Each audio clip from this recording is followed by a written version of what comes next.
Welcome to the New Dutch One podcast. My name is Isaac Kamens. This is a bi-weekly podcast where my friend Jess O'Brien and I discuss internal martial arts, Qigong, and meditation. This week we finish up the season with our final little bit about TT Liang.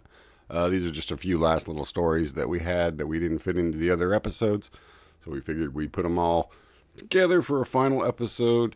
It's only about 20 minutes, so I tagged on a little clip of the first episode of season 4 so you can get a sense of what we're going to be talking about with season 4. So I hope you enjoy the episode. Thanks for listening. Thanks for all your support. Take care of yourselves and be well. Today we return to the colorful life of Tai Chi master TT Liang with a few more stories from Steal My Art. From the last few episodes, you'll know that he was a very long-lived and prolific teacher who, after World War II in Taiwan and then after Taiwan to USA, taught a lot of people and made a big impact and published some of the early Tai Chi writing in English that was pretty influential. But his life story is also action-packed. So now we return to TT Liang's arrival in New York. Liang's arrival in the United States was less than a gala event. In fact, he never really wanted to move there. Professor Cheng needed him to be his English translator at the United Nations, a post he acquired from the Taiwan government for cultural exchange. Liang had a very comfortable life in Taiwan and saw no reason to change residency. After Cheng's pleas failed to move him, Cheng went to Mrs. Liang to see if she could convince her husband to leave. She then went to a famous astrologer in Taiwan, who in turn told Liang that he should go to America as he would have a good opportunity and future there. Finding out years later that Cheng Man-ching had talked his wife into helping convince him to leave Taiwan, Liang thinks that she paid off the astrologer to get a good forecast. Regardless of their motivations, however, the end result is that he did end up in America, and he claims that for the most part, it was a good decision. Besides his lack of desire to move here, Liang had another large obstacle to overcome to enter the United States: his medical history. During his years in Shanghai and Taiwan, he had contracted syphilis and gonorrhea. Even though he was cured of the diseases, U.S. immigration used them to prevent entrance to foreigners who had a history of them. Liang was originally supposed to enter the U.S. via San Francisco, but was refused entrance at the last minute. Through all his immigration contacts, he managed to find an immigration agent who, for $1,200, turned a blind eye to his medical record. But Liang had to enter the U.S. through Anchorage, Alaska. Then passing through Seattle, he was finally able to get to New York, which is where his life really began to change and all his problems with Professor Cheng occurred. Mm-hmm. First of all, Professor Cheng wasn't offering him any money for his help in either teaching Tai Chi or translating at the UN, even though he had promised Liang he would pay him. This really put Liang in a bad position because he had left all of his money in his wife's control back in Taiwan so that she, their daughter, and son could continue to live comfortably. Liang ended up getting a factory job to make ends meet. Fortunately, he only had to work there a couple of weeks because his good friend, Master Da Liu, let him stay in his home until he could figure out how to manage on his own. Da Liu's interesting. Have you ever seen his book? Nope. Yeah, I think he wrote Tai Chi and the I Ching. But yeah, he's sort of a same era guy, same group, same sort of elder generation, New York Tai Chi guy. It's actually pretty well written, as I recall. Another problem confronting Liang, who was 62 at the time, was that for the first time since entering the Maritime Customs Service, he had become just a common citizen. Even less than that as a minority. People treated him rudely, bumping into him on the street and calling him a gook. If these offenses had occurred in China or Taiwan, his bodyguards would have shot the guilty party. Life as Liang had known it. He would have had you killed, man. Right? He's stuck in a factory job. He's fallen so far. Just grumbling to himself God about how damn, he had you wiped out the people map. killed and shit. Crazy. He still had a little fire left. Life as Liang had known it was certainly changing. Although he found all this rudeness quite unbearable at the time, it was part of what made him change for the better. Not only had his position of power and influence turned 180 degrees, but all his problems and difficulties of being in America contributed to changing his character as well. Everyone who knew him in Taiwan confirmed that he would completely changed. Most of us talk about changing our lives, but at best only ever end up making minor adjustments every now and then. Liang, however, had to change everything, and he did so at an age when most people are firmly set in their ways. During his first troubling years in America, Liang and Professor Cheng would travel to universities and colleges to teach Tai Chi. Cheng could speak no English, so he needed Liang to actually run the classes. Once, after teaching at Springfield College, the administration asked Liang to whom they should write out the check. Still mad about Chang never paying him, Liang told them to make it out to him. The check was for $200, and Liang found himself for days afterward perplexed about whether to cash or not. Eventually, however, Chang figured out what had happened and demanded his money. Although many other incidents were leading up to it, their argument over this $200 check was the critical event that started all the trouble between them. Jesus. After all that, all these years, all these wars, all the travels Always, and it's travails, always about the money, and it's never much, right? A martial arts money argument could create estrangement for decades over like $50, no problem. After talking it over with Da Liu, Liang gave the money back to Chang, but it severed their relationship forever. Chang had argued that since Liang was wealthy, there was no need to pay him, and that he was his chief disciple and should only seek to serve him, not take money from him. This really infuriated Liang because Chang had promised to pay him in order to get him to come to America. Needless to say, they couldn't resolve their problems and so ended their relationship. In retaliation, Professor Chang blackballed Liang from everyone else. Mm. So I guess that must be why there's sort of those the folks who are true to the Cheng Manching tradition don't often bring up TT Liang. Yeah, I mean, and I think it goes both ways, right? I mean, Yeah, I mean, I think maybe if you were a TT Liang student, the fame of Professor Chang would be something worthwhile, but in the other direction, probably there's nothing to be gained. I mean, So you just stay it's out like of it. Hong Yi and Hong Yi Xiang, pretty much. Mm. And also reminds me of Aikido, where Ueshiba Sensei, his best student was that guy Tohei. And after they split up, he got written out of the history kind of like, because it was like seriously the number one guy. Like he was the Right. ambassador to everybody. And like he had to start his own school and do his own thing. And they just never mentioned him again, which kind of seems to happen a lot with your number one student. It seems like the number one student's the most endangered one of all. Well, I think there's something about they're the one that it often helps the teacher get the notoriety. And then once the teacher gets the notoriety, they're like, wait a minute, I did most of the work here. Like, Yeah. And and great masters tend to be kind of arrogant because to be great, it takes that extra edge, that extra jump to be that great person. And that makes you usually kind of an asshole a lot of the time. it's a different, I mean, I've heard different things about Chen Manching's personality. So, like, I mean, some people think of him as like being this, like, almost like a saint.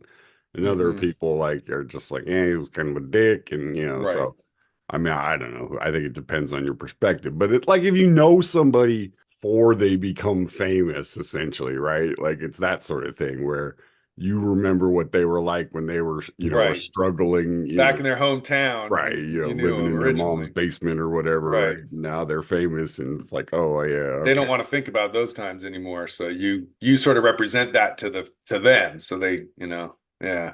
Later after their separation, Liang ran into Professor Cheng at the New York train station. When Liang saw him, immediately got on his hands and knees and bowed to him, but Cheng and his company just walked by and gave him no notice. Ah, Bowing on the floor of the New York train station is demeaning enough without the added injury of being ignored. But see. Liang says that because Cheng was his teacher, no matter what happened between them, he would always respect him in that manner. Mm. Well, So you got that loyalty remains. It has, the rules didn't change. You might be well, that's like pissed, but right, that's the Confucian thing, hmm right? Like you can't break those. no, that goes beyond Yeah, it's your personal feelings don't count. yeah, yeah, Wow. yeah. So Ouch. it's like, Brutal.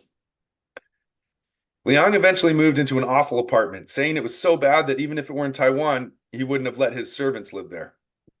He had no choice to live there other than to go home, but to him that would have meant admitting defeat to Cheng and his cronies. So he stayed and says that because of living in that apartment, he was able to learn much about American life. Needing to make money, Liang started teaching his own students in Central Park.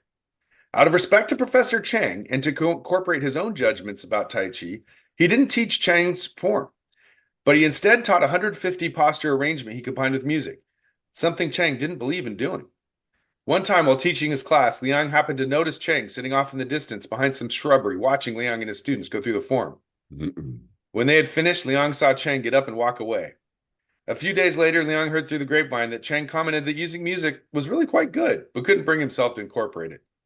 Probably, Liang thought, because he had said so much against it previously. Since he started teaching on his own, Liang decided it was best that he move to another city entirely. He chose Boston because many of his students were from there. So there we go. New York, So his beef with Chang finally ran him out of town. pretty much. They keep on moving. Started in Central Park. Well, and he never taught Chang's 37 move thing. He always taught He taught the long form, right? the 108. So, Okay, so here we are to TT Liang, creating the solo dance. Through learning from many teachers, I found that the long form of Tai Chi is best because it provides more time in which to develop the Chi. This is why I created my 150 posture Tai Chi dance.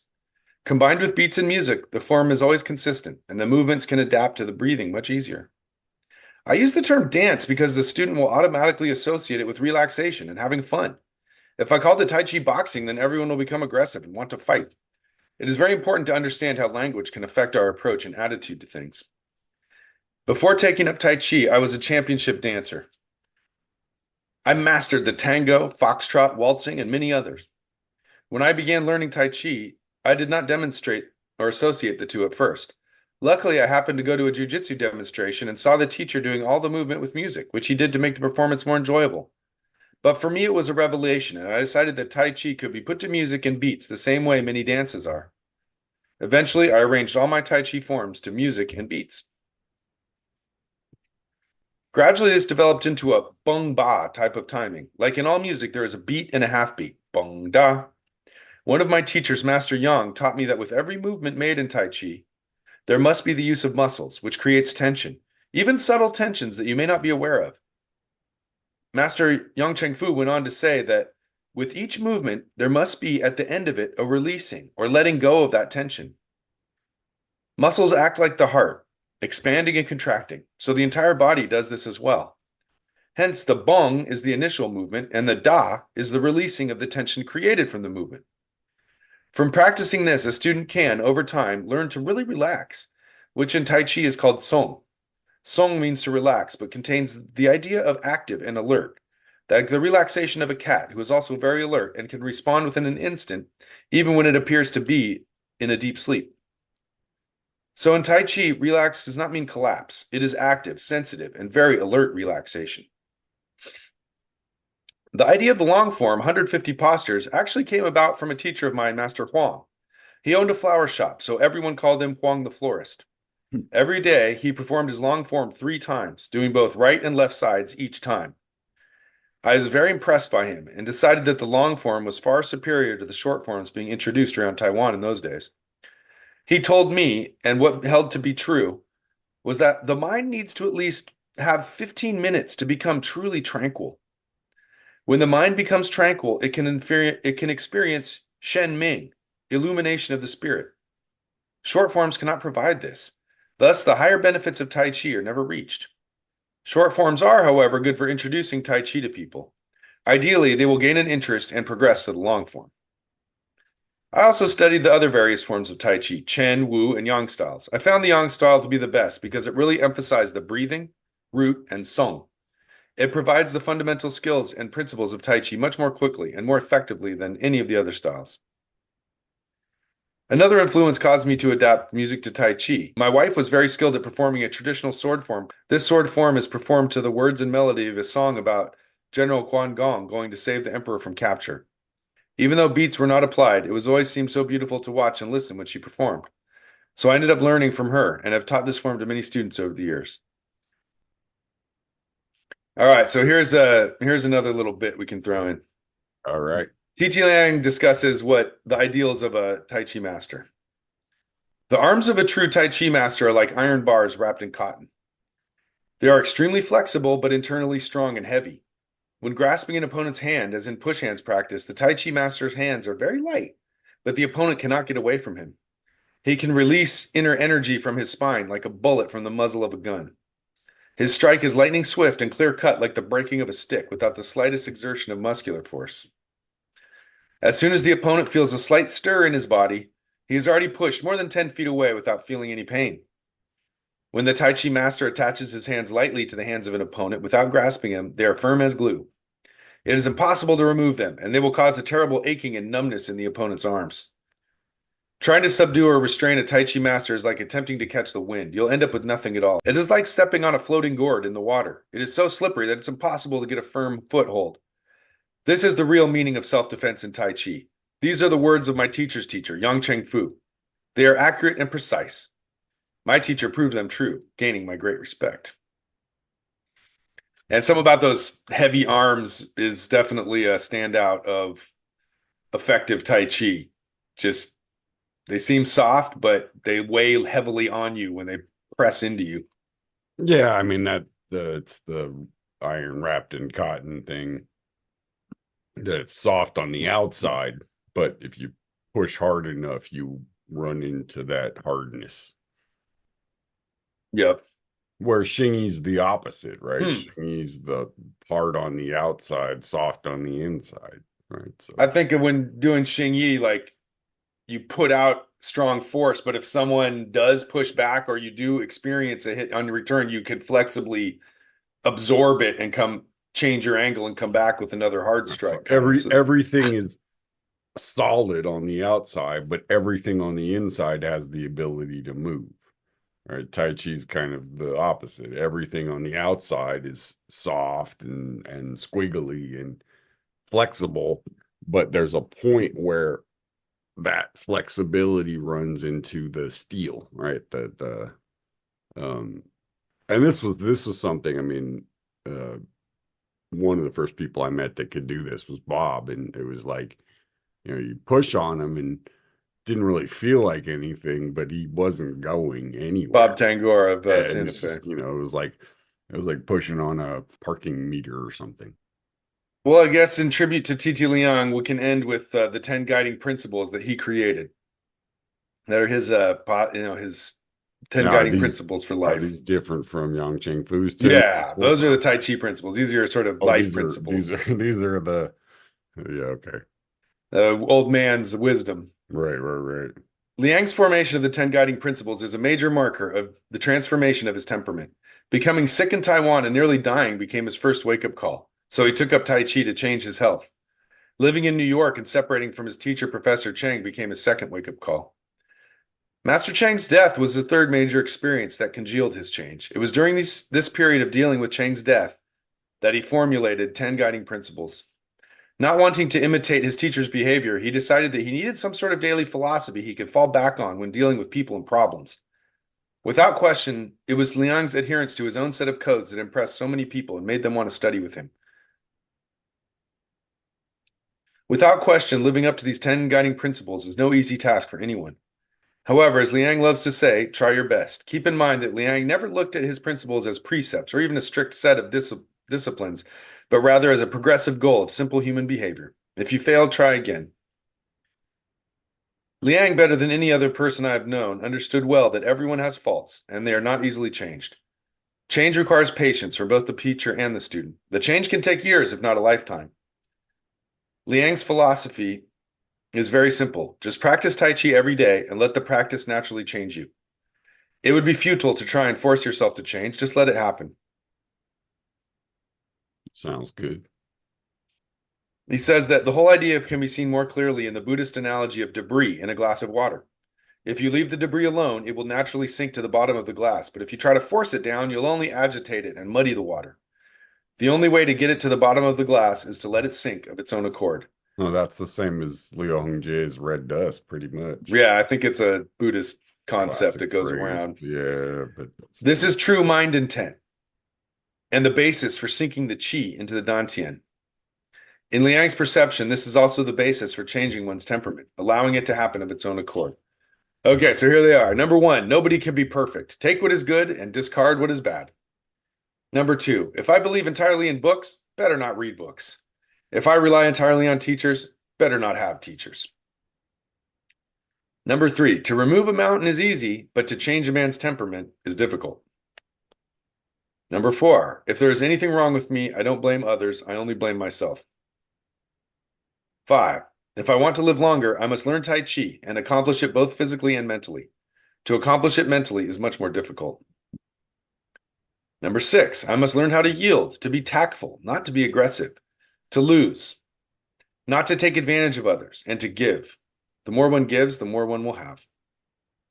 Number 7, life begins at 70. Number 8, make 1,000 friends, but don't make one enemy. Number 9, one must practice what one preaches. Otherwise, it is empty talk or a bounced check. And finally, number 10, to conceal the faults of others and praise their good points is the best policy. Seems like a good set of rules to live by. I could work on some of those a little more. Yeah, it's kind of some nice, nice old man wisdom, like you Yeah, I mean, if life does begin at 70, I'm glad to hear that because at 50, I'm starting to wonder how much time I got left. So. Right. Let's hope he's right. Seems like number 5 is the key there, though. You gotta do Tai Chi. Right? If you don't do Tai Chi, I mean, does Xing Yi and Bagua count? I don't think so. Probably. But yeah, the idea, like you gotta do something to keep it running. Right. You need something soft and gentle and yet lively and strong at the same time. Nice little tribute to TT Liang there. Yeah. All right. Well, then let season 3 officially be completed. TT Liang saga complete season 3. Yep. All right. So be it. Sounds good, man. Hey folks, thanks for listening. Hope you enjoyed the episode. As promised, here's a short little clip of what's coming up in season 4. Just to set the stage, this is Hong Yi Xiang and his brothers learning Tai Chi as young men in Taiwan. All right, thanks for listening. Check out the Patreon for extended episodes, bonus episodes, interviews, and more. We also have Instagram and Facebook, so check those out too. All right, take care of yourselves and enjoy the clip. So the brothers are practicing out on the dike, going through the motions, and Master 2 is standing out front. In that authoritarian era, regarding the lessons transmitted by a teacher, the foundation of discipleship was that there was no room to talk back to the master. One trained what the teacher taught. However, concealed within the doubts of the 5 brothers, like soap bubbles getting bigger as they joined with each other, their worldly reveries outdid one another. Reveries? However, concealed within the doubts of the 5 brothers, like soap bubbles getting bigger as they joined with each other, their worldly reveries outdid one another. Hey, uncle, you a sloth or a snail? Pick up the pace. People back here want to pass, third brother Hong Yi Xiang muttered. Pa must be getting really old. How could he want us to train this sluggish, slow dance? The oldest brother, Yi Chin, remarked to no one. Fuck, this shit's so squishy soft. Can it be really used to fight people? Second son Hong Yi Wen said. Wow, spare me. This speed's driving me nuts, Hong Yi Men commented. In what year of the Republic will we finish doing this form? Brother 5 Yi Kun complained. So they're just all bitching about how they hate. Why do we train it slow and use it fast? Shouldn't we train in a way that we intend to actually use it? Queried 4th brother Hong Yi Xiang. Yeah, Hong Yi Xiang's the 4th brother. Right. So he's kind of the baby. Or maybe there's one younger. So yeah, in typical Tai Chi fashion, everyone's just thinking to themselves, when is this shit going to be over? No, it's taking forever.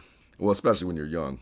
So one of the older brothers has the thought, when the Bodhisattva Avalokiteshvara was coursing in the deep Prajnaparamita, he perceived that all 5 skandhas are empty. Thus he overcame all ills and suffering. O Sariputra, form does not differ from the void, and the void does not differ from form. Form is void, and void is form. The same is true for feelings, perceptions, volitions, and consciousness, eldest brother Yi Chin recited the Heart Sutra to himself. Do I care about you or not? Pray you bring this class to a close, he thought. So he's just repeating religious phrases, he's repeating the Paramita Sutra to try and just take his mind off the slow motion training of Tai Chi. Right, he's using the Heart Sutra as a mantra to get him through it. Right. And the other guys just keep trying to avoid dealing with taking a slow-ass Tai Chi class. I think when you're a young fellow, that Tai Chi can definitely be a little slow. Chapter 29, the human chopping board. The biggest difference between a human chopping board and a vegetable chopping board is that a vegetable chopping board can do nothing but bear repeated hacking, whereas an able and intelligent human chopping board can endure all those cuts and strikes and turn them into precious experience and personal assets. So basically it's saying when you're the cutting board, right, you're the teacher's dummy, basically. Suffering is how you learn. Right. So instead of being the dummy, he calls it a chopping board. Mm-hmm. I like that analogy. You're the recipient of all the chopping and hacking and smashing. All right, so you're back on the Dan Shui riverbank. Across an empty space next to the Hangzhou tea house, the dusk of the setting sun painted the surroundings and the wall of the dike a golden hue, so that even the decrepit wreck of the old beached wooden ship was resplendent. Facing the river, in the gleaming reflections of the water, the dark silhouettes of several figures shuttling back and forth were vaguely recognizable, as Master Tu was directing the 4 Hong brothers in combat applications. Time, effort, and instruction had honed their skills from a muddling awareness of form to a focused application of intent. Third brother Yimian was flailing his 2 fists, going after fourth brother Yi Xiang with all his might in a kamikaze-like all-attack, no-defense, fierce assault. Fourth brother Yi Xiang skillfully made clever sidesteps, always just avoiding the focus of the fist and feet as he cleverly employed advances and retreats, bobbing and weaving, accurately keeping himself just out of range of his opponent. Third brother Hong Yi Xiang, although his blows fell in empty space, the more he was frustrated, the bolder he became, ceaselessly employing all variations of hand methods and angles, fast hands and quick feet, constantly attacking, no reduction in the firepower of his attack. Third brother, cut out the brute force craziness, fifth brother said. Capture his foothold, bite into his maneuvering room, second brother Ewen said. Don't butt in, I'll fight him my way. I can't believe I can't hit this louse, third brother Emian said. It's not a question of speed. Fourth brother is already wise to your habits. If you don't mix it up, attacking faster isn't going to help, Master Tu said. I'm wearing him down. Let's see if he can escape, third brother Hung Yimian responded. You idiot, he's not getting tired, but you are, second brother said. You're the idiot, third brother Hung Yimian cursed. The more third brother attacked, the more his ire was raised, the hotter his temper, the less disciplined his assault. All along he believed the universal martial dictum that nothing trumps speed. So even if his life depended on it, he was unwilling to listen to the guidance offered from his brothers on the sidelines. Blindly accelerating the speeds of his attacks, he was determined to wear down his brother Hong Yi Xiang. However, it appeared that fourth brother Yi Xiang not only did not collapse in fatigue, on the contrary, he grabbed the opportunity of a gap between Emian's shift from left to right to switch from defense to attack. His right foot taking first a half step back, his body pivoting to the right 45 degrees, cleverly absorbing an incoming right fist. At the same moment, Yi Xiang's right hand spiraled up from inside, wrapping around third brother's right wrist, connecting with his hand while at once hooking and lifting it, as he immediately sank his body and entered into Emian's stance with his left foot, piercing and rising up against third brother's right ribs, mixing Taiji's left diagonal flying technique with a sudden explosive reverse rotation of his body, shocking third brother to fly 5 or 6 steps backward before he regained control of his feet. Fourth brother cheated. Just dodging's not attacking. It's not fair. Hung Yimian protested. So that's he's using Tai Chi to take on his brother's fury of attacks. Right. So his older brother's coming at him with all these crazy attacks, and he just uses his big softness to stop him. So Master Tu speaks up. Actually, third brother's constant rapid attacks, they're not necessarily bad. Taiji employs the slow to generate the fast. If one can't calmly cope with the opponent's fast attacks, then the training's wasted. And fourth brother was constantly passive, defending without countering, although he won in the end. But that is not necessarily the essence of Taiji. You must remember, once attack and defense both become second nature, they are both very dangerous, Master Tu said. So that's the idea of like attacking fast isn't necessarily a bad thing. You got to go fast if you think you can get the guy. But at the same time, you also have to use slow at just the right moment to sort of deflect that and set yourself up.